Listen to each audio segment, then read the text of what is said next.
दिल्ली एक बार फिर पर्यावरण को लेकर चर्चा में है।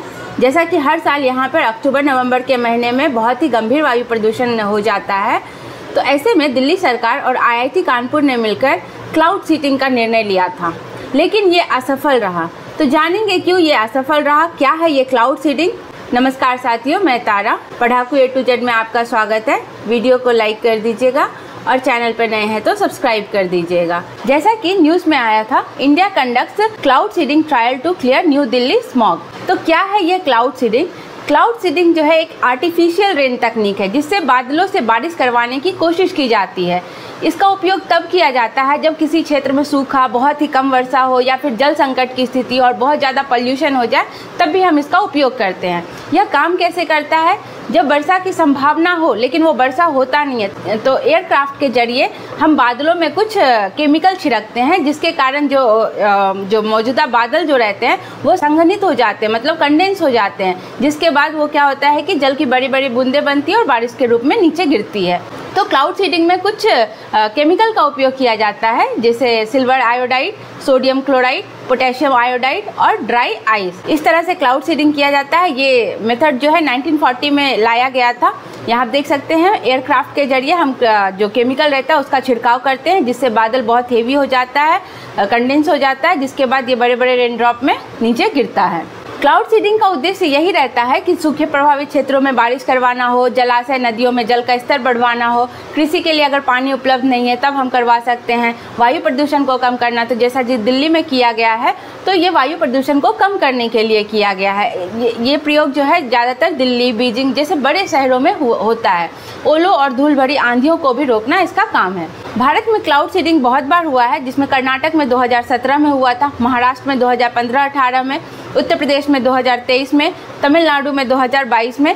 तो ये सब कारण थे उसके। जैसे कर्नाटक में हुआ था वर्षाधारी प्रोजेक्ट सूखा प्रभावित क्षेत्र में बारिश के लिए, महाराष्ट्र में मराठावाड़ा जो क्षेत्र है जहाँ बिल्कुल ही कम बारिश होती है, वहाँ से सूखा से निपटने के लिए, उत्तर प्रदेश में दिल्ली NCR में प्रदूषण कम करने के लिए, और तमिलनाडु में भी जलाशय के जल स्तर को बढ़ाने के लिए इसका उपयोग किया गया था।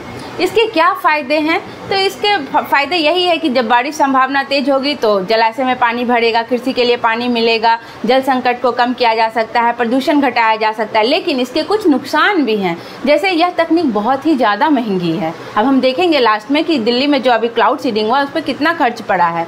तो सभी प्रकार के बादलों पर भी यह काम नहीं करती है। जैसे कि क्लाउड सीडिंग किया गया दिल्ली में, लेकिन ये सफल नहीं हुआ। रसायनों का पर्यावरण पर दुष्प्रभाव भी हो सकता है। बारिश की मात्रा और क्षेत्र को सटीक रूप से नियंत्रण नहीं किया जा सकता। यह जो क्लाउड सीडिंग हुआ दिल्ली में, ये 4 संस्थाओं द्वारा किया गया, जिसमें IIT Kanpur, IMD Indian meteorological department, Delhi government और सिविल एविएशन डायरेक्टरेट, इन चारों की निगरानी में ये कार्य किया गया था। अब ये सफल क्यों नहीं हुआ दिल्ली में?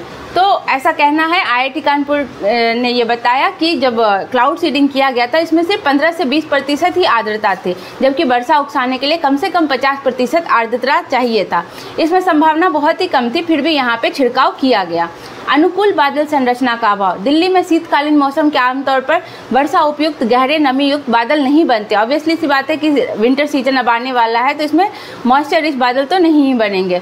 नीचे सूखी हवा की परत होने से वर्षा बनने पर भी धरती तक पहुंचने में पहले ही भाप बन गई थी। मौसम और एज विंड की स्थिति। बादल उड़ान और रसायन छोड़ने के लिए हवा की दिशा भी सही नहीं थी।